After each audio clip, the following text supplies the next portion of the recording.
Olá, pessoal, seja muito bem-vindo, seja muito bem-vinda ao programa Inglês para Cristãos.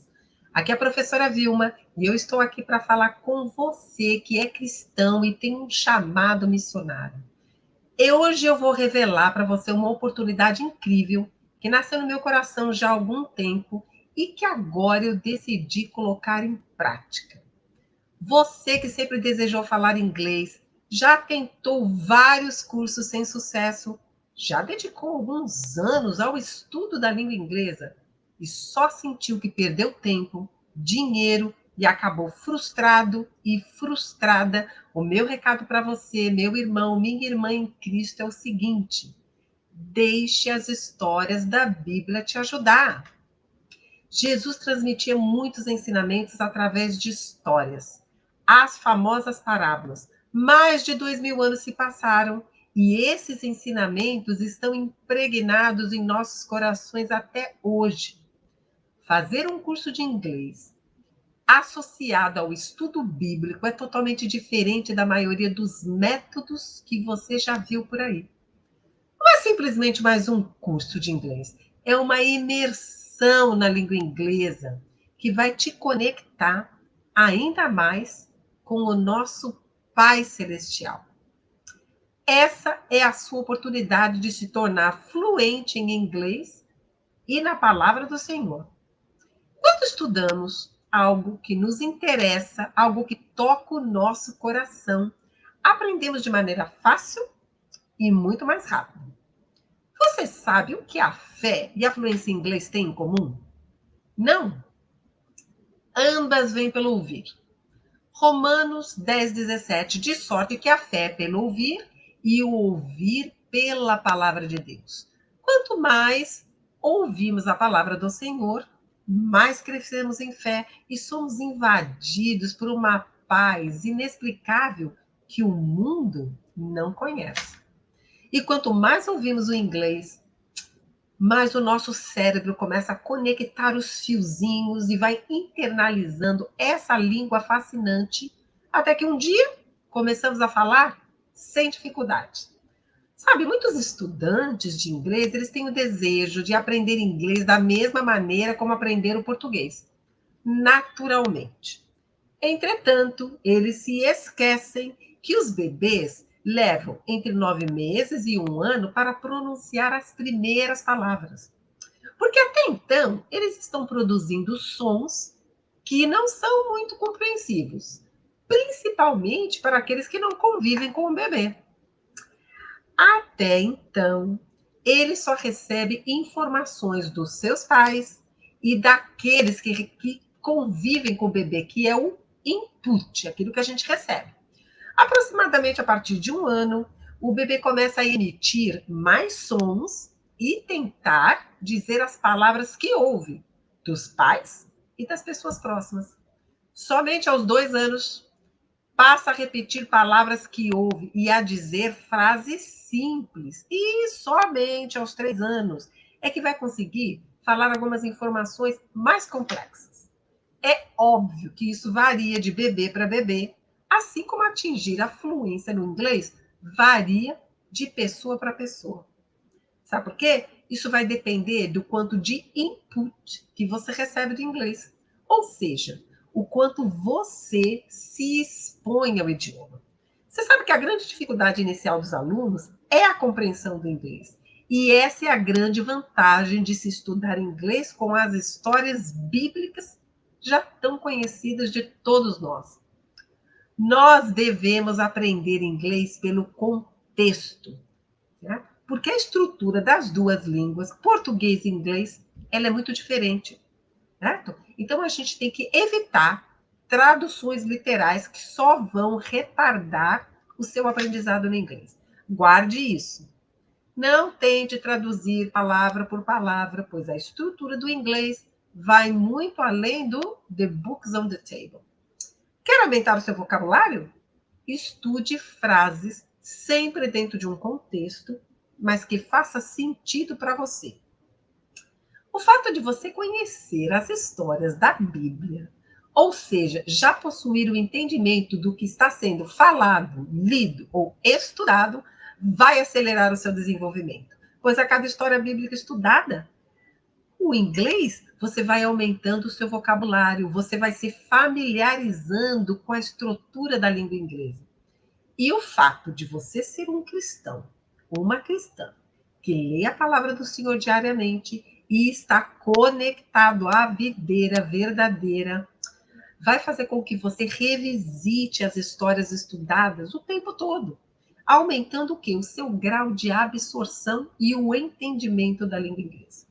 Da mesma maneira que a palavra do Senhor nunca volta vazia e produz os efeitos desejados. Isaías 5:11. Assim também acontece com a palavra que sai da minha boca. Ela não voltará para mim vazia, mas realizará toda a obra que desejo e atingirá o propósito para qual a enviei. Você sabe que quando nós aceitamos a Cristo, somos automaticamente santificados? Não. Somos exatamente a mesma pessoa, mas aí iniciamos um processo de santificação, de purificação. Quanto mais recebemos da palavra do Senhor, mais crescemos em fé, mais nos purificamos e vamos sendo diminuídos ao passo que Ele cresce em nós. Tudo começa com uma decisão. Da mesma maneira que tomamos uma decisão de aceitar a Cristo, também podemos tomar uma decisão de sermos fluentes em inglês. Tudo posso naquele que me fortalece. Mas lembre-se, assim como precisamos orar diariamente e nos alimentar todos os dias da palavra, assim também é com o inglês. O aprendizado de uma língua estrangeira exige constância e dedicação. Ao estudar a palavra, passe a estudá-la em português e em inglês. Um versículo todos os dias, a sua dose diária. E você vai ver um milagre que vai acontecer no seu inglês. Vamos experimentar? Né? Vamos lá, vamos à palavra do Senhor. Vamos ver como que a gente coloca essas duas coisas juntas. Né? Eu vou dividir aqui a minha tela com vocês, né? E aí a gente vai conversar um pouquinho da palavra do Senhor e depois a gente vai fazer uma análise detalhada do inglês para vocês ficarem cada vez mais familiarizados com a língua inglesa. Vamos lá? Eu vou dividir então aqui uma tela com vocês.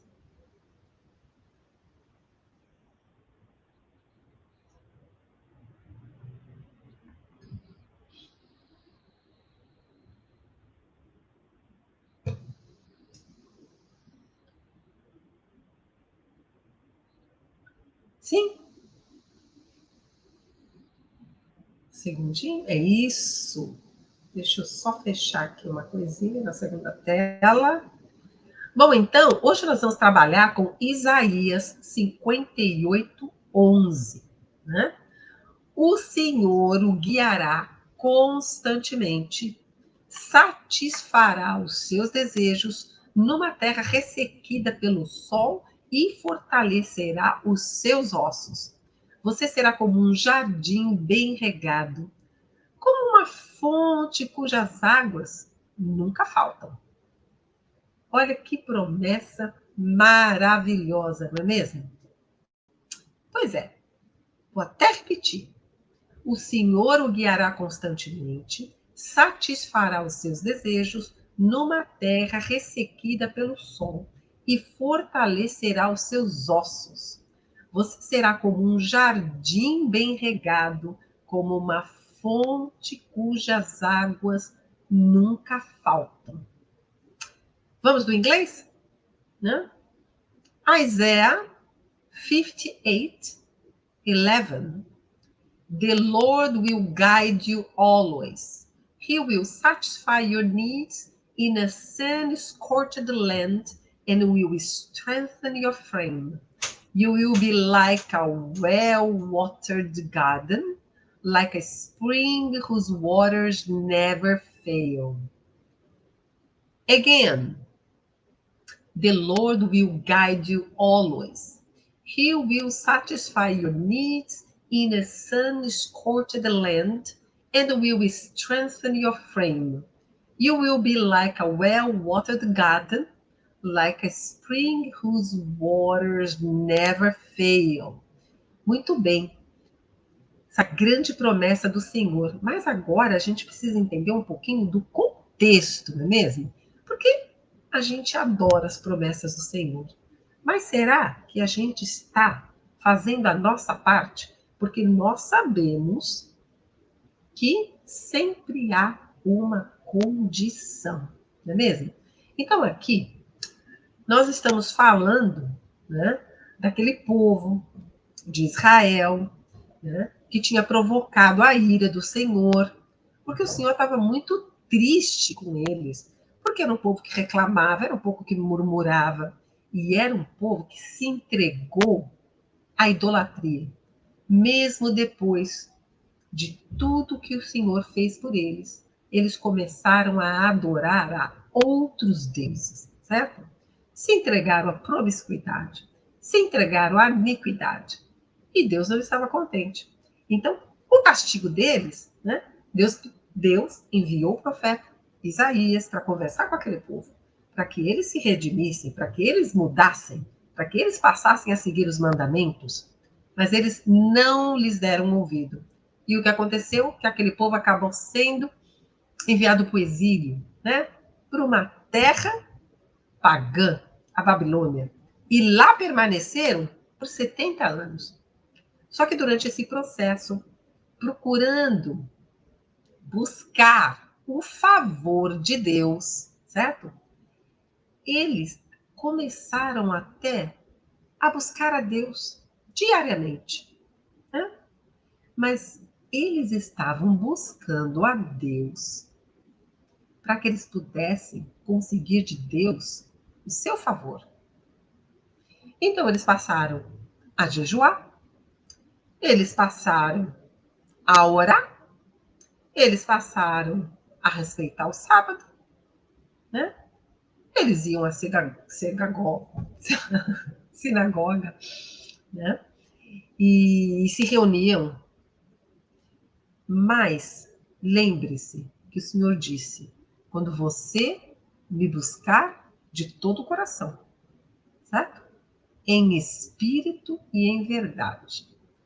Mas o que aconteceu que aquele povo, ele só estava interessado no favor de Deus. E assim passaram a cumprir atos de religiosidade. O Senhor não está interessado em religiosidade. Ele não está interessado em religião, em placa de igreja. O que ele está interessado é no nosso coração. Então, o Senhor percebeu: poxa, esse povo clama por mim, esse povo me busca. Até parece que eles obedecem aos meus mandamentos. Sabe por quê? Porque ao mesmo tempo que eles jejuavam, sabe? Eles viviam em contenda entre os irmãos, dentro da igreja, nas ruas, não só verbalmente, muitas vezes até fisicamente, certo? Eles oprimiam os menos favorecidos. Eles não dividiam nada com os pobres, com os mais necessitados. Não eram generosos. E mesmo quando eles estavam ali fazendo seu jejum, né, eles obrigavam que os seus empregados trabalhassem, né? E aí havia muito jugo desigual. E o Senhor não se agradava de nada disso. O Senhor conhecia muito bem o coração daquele povo. E aí, entre eles estavam, como sempre, reclamando, murmurando. E eles falavam assim: poxa, mas será que ele não vê? Nós estamos aqui cumprindo, né, todos esses atos de religiosidade. Nós estamos aqui fazendo jejum, né? Estamos aqui buscando-o diariamente. Mas sabe o que acontecia com as orações dele? Sabe aqueles crentes, né? Morno, que a oração não passa do teto? E Deus falou diretamente com eles: o seu clamor nunca vai chegar até a mim se vocês não cumprirem os meus mandamentos. Fé sem obras é morta. E o maior ensinamento era o amor. Não é que não havia amor, não havia comunhão, não havia companheirismo, não havia generosidade. O fruto do Espírito, com certeza, não estava presente naquele povo, entre aquele povo. E isso desagradava muito a Deus. Então não adiantava nada aqueles atos de religiosidade, né? O Senhor não está interessado nisso, Ele está interessado no nosso coração. Ele quer uma intimidade, né? Mais intimidade verdadeira, uma comunhão verdadeira. Ele espera que adoremos em espírito e em verdade. Porque quando isso acontece, né? Quando isso acontece, quando ele consegue ver que a nossa adoração é verdadeira, que o nosso arrependimento ele é verdadeiro, embora tenhamos uma natureza pecadora, embora continuamos a errar, porque isso faz parte da nossa natureza, mas se ele encontrar em nós um coração ensinável, uma adoração verdadeira, aí sim nós vamos receber as promessas do Senhor. E aqui está uma das grandes promessas. O Senhor o guiará constantemente, satisfará os seus desejos numa terra ressequida pelo sol e fortalecerá os seus ossos. Você será como um jardim bem regado, um jardim bem cuidado, né? Como uma fonte cujas águas nunca faltam. The Lord will guide you always. He will satisfy your needs in a sun-scorched land and will strengthen your frame. You will be like a well-watered garden, like a spring whose waters never fail. Muito bem, então vou dar uma olhadinha aqui, um pouquinho mais. The Lord, o Senhor, né? O guiará, will guide you. Né? Quando? Constantemente. Always. Always. E que mais? Satisfará os seus desejos. Olha só, a gente já sabe, porque ao longo de tantas lives, que esse verbo will indica futuro. Então, satisfará os seus desejos. Will satisfy your needs, né? Your needs. Aqui, needs, na verdade, são as suas necessidades, ok? Porque a gente também tem que se ater. Eu estou trabalhando aqui com a nova versão internacional no International Version, né?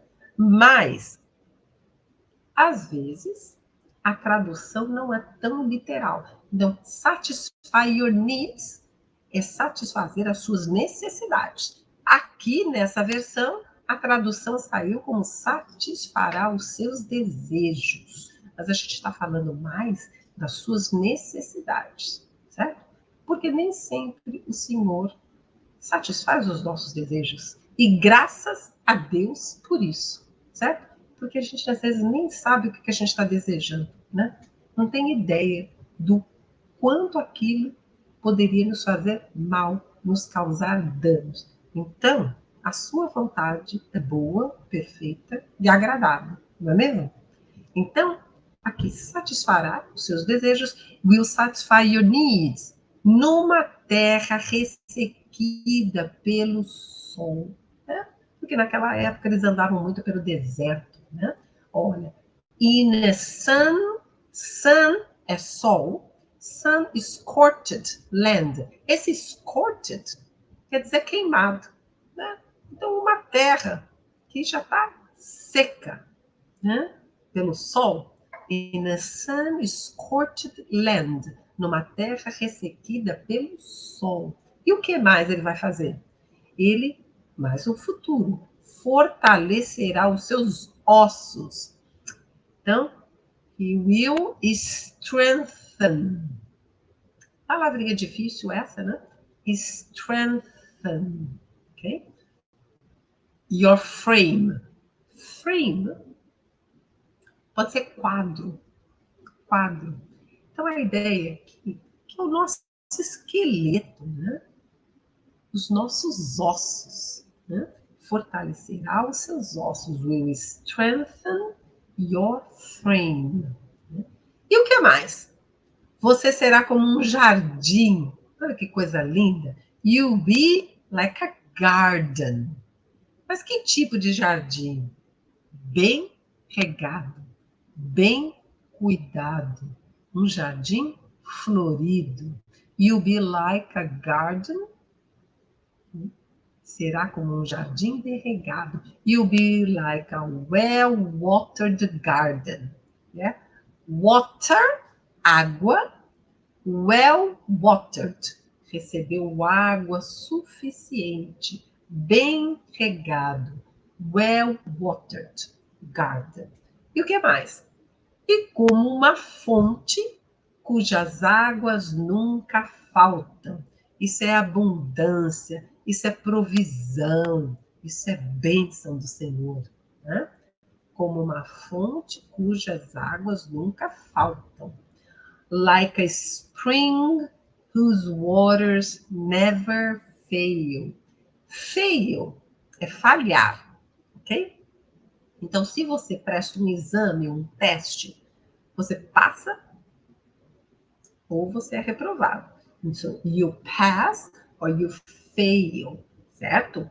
Então, aqui é uma coisa que nunca falta. Não falha, não é mesmo? Uma fonte cujas águas nunca faltam. Like a spring whose waters never fail. Vamos ler mais uma vez? Essa palavra entrar? Então, aqui está um grande incentivo, né? Para a gente ter mais comunhão com o Senhor, um coração conectado com Ele. Né? O Senhor o guiará constantemente, satisfará os seus desejos numa terra ressequida pelo sol e fortalecerá os seus ossos. Você será como um jardim bem regado, como uma fonte cujas águas nunca faltam. The Lord will guide you always. He will satisfy your needs in a sun-scorched land and will strengthen your frame.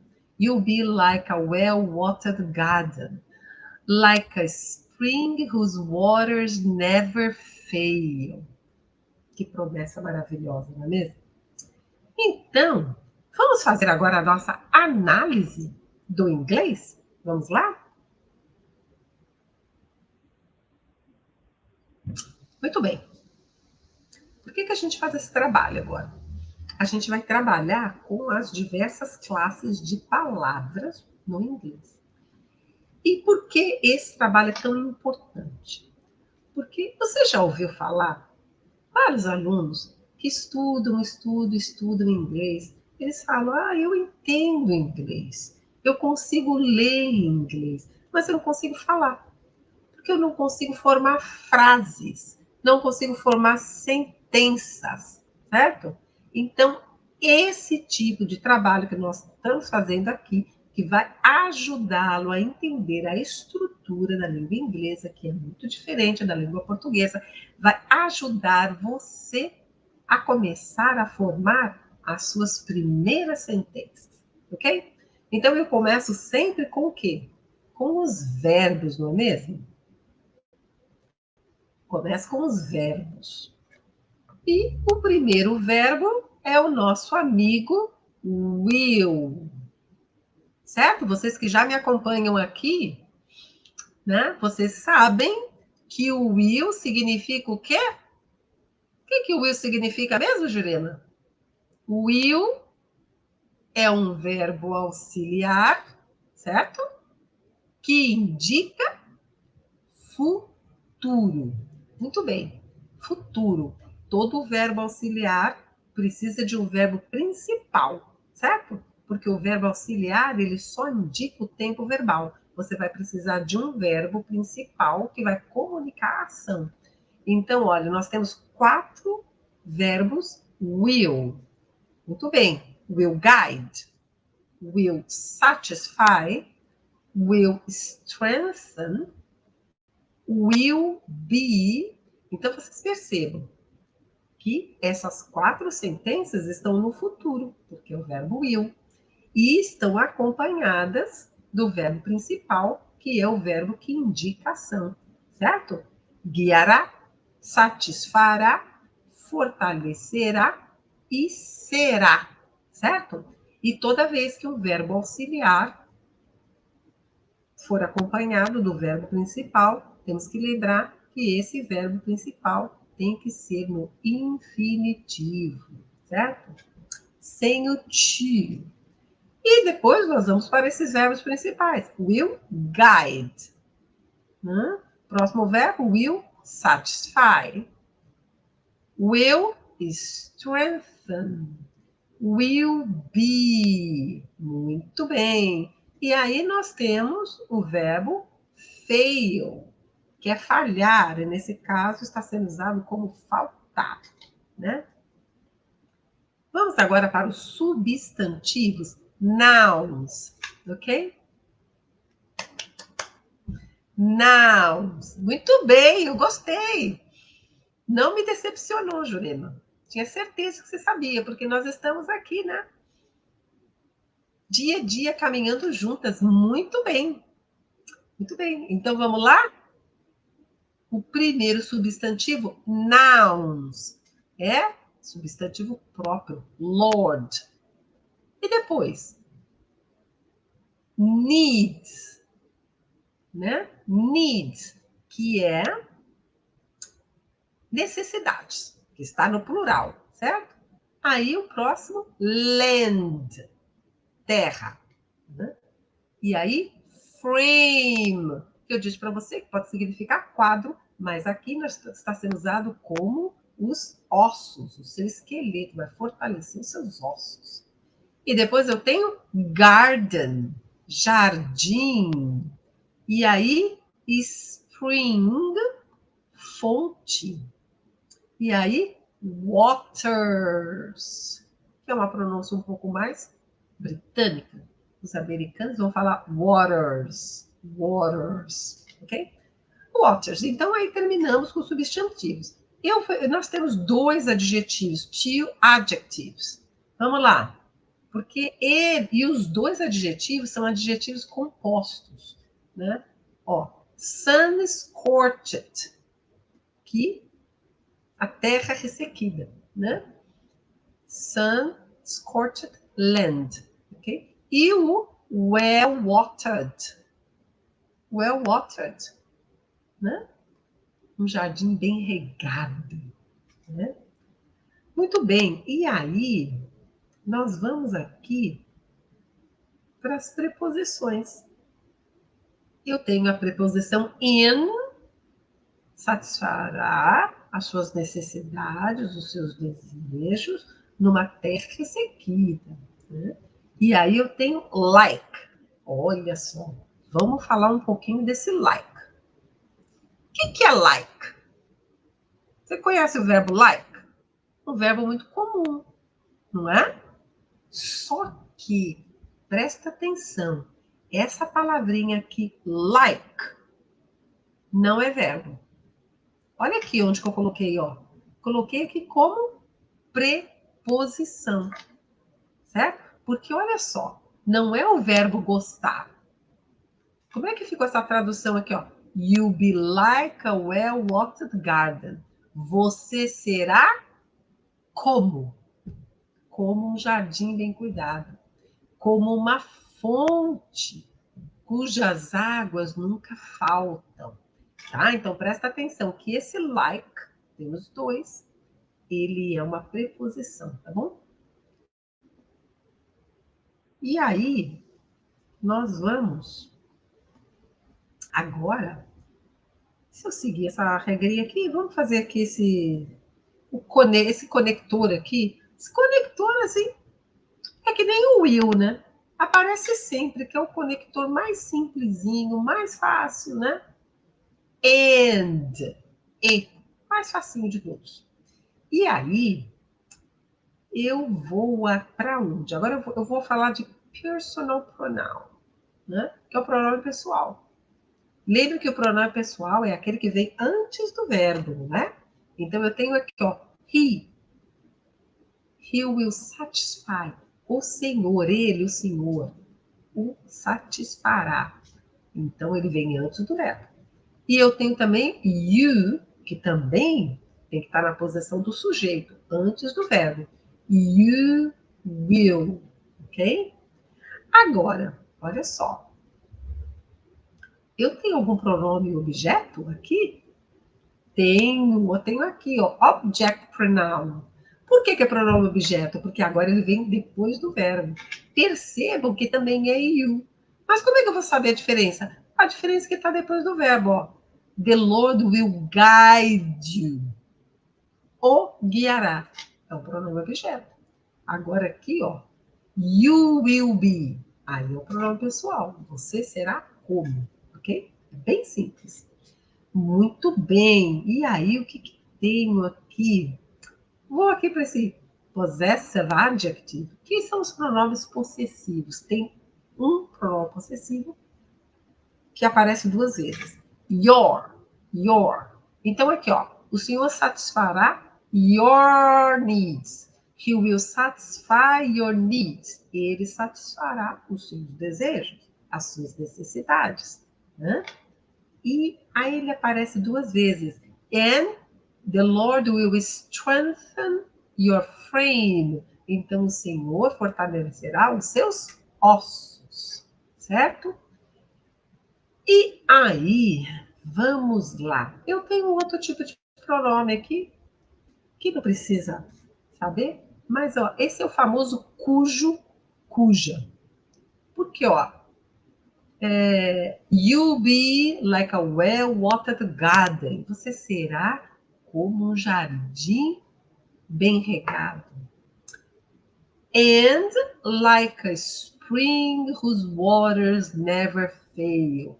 E como uma fonte cujas águas, esse whose é esse cujas águas nunca faltarão, ok? Então, marcamos ele aqui. E aí, o que eu tenho aqui? Eu tenho o artigo indefinido. A, que quer dizer uma. Lembrando, mais uma vez, que no inglês nós não temos o plural do artigo indefinido. Só tem um e uma. Não tem umas e uns. Ok? Então, vamos lá. You will be like a well-watered garden. Você será como um jardim. Por que é um? Porque são vários, não é único. Se eu seguir os mandamentos do Senhor, se eu agradecer, se eu o adorar em espírito, em verdade, com o coração puro, eu serei um desses jardins. E você, meu irmão, minha irmã, será um outro jardim. Né? E aqui também, assim como eu também serei uma fonte cujas águas nunca faltam. Né? Seremos, então, um deles. Né? Diferentemente do artigo definido, the, que é o, a, os, as. Agora, olha só. Quando a gente define definite article, é porque, ó, tem um. Lembra? Um Deus, um Senhor, um Espírito, uma fé, um. Então, tá aqui, tem um Senhor. Então, não é mais um entre vários, mas é o Senhor. The Lord. The Lord. Ok?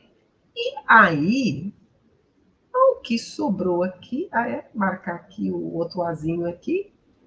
Marcamos todos os azinhos? Esse é o terceiro azinho. Então, um jardim, uma fonte e uma terra ressequida. E aí sobraram duas palavrinhas. Always, sempre, never, nunca. O que será que essas duas palavrinhas são? Qual é a classe dessas duas palavrinhas?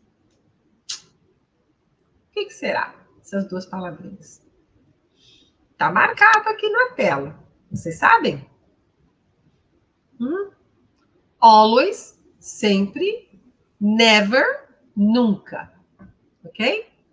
Então, olha só, a gente já marcou aqui verbs, nouns, possessive adjective, pronoun, adjective, personal pronoun, prepositions, connectors, object pronoun, indefinite article, definite article, e faltou aqui os adverbs.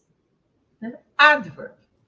Em geral, ele modifica verbos, mas pode modificar também adjetivos e outros advérbios, né? Então, neste caso, esses são advérbios de tempo, não é? Sempre, always, never, nunca. E aí a gente fecha aqui, fechamos aqui esse estudo. Então, mas agora a gente vai fazer o nosso trabalho de repetição, não é mesmo? Vamos lá? Será que seria melhor a gente fazer nessa tela aqui? Vamos voltar uma tela aqui.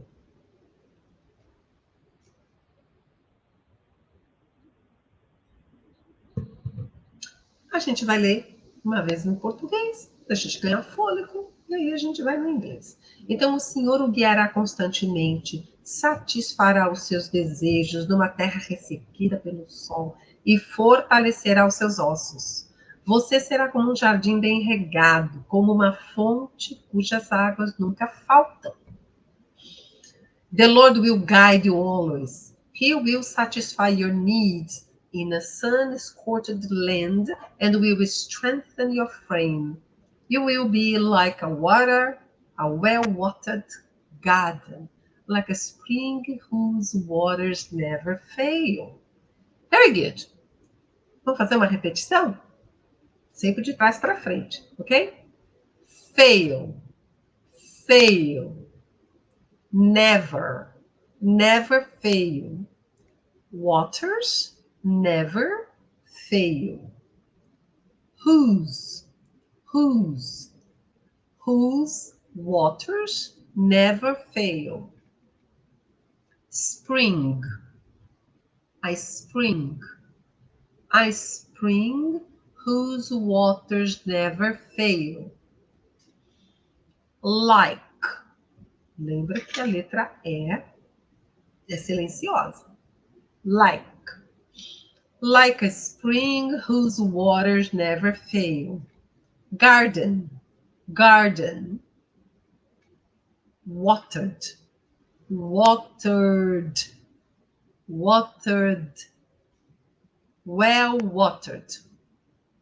well-watered garden. Like a well-watered garden. Will be. You'll be like a well-watered garden. You will be like a well-watered garden, like a spring whose waters never fail. Frame, letra E muda. Your frame. Strengthen, né? Língua no meio dos dentes, sopra o E para fora. Strengthen. Will strengthen your frame. End. Land. Parecido, né? And, land. Scorched.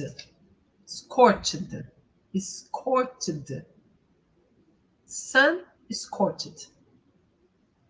A sun scorched. A sun scorched land. In a sun scorched land. A gente vai fazer uma junçãozinha aqui, ó. Inna. In the sun-scorched land. Needs. Your needs. Satisfy your needs. Will. He will satisfy your needs. Always. Always. You always. Guide you always. Will guide you always. Lord, the Lord.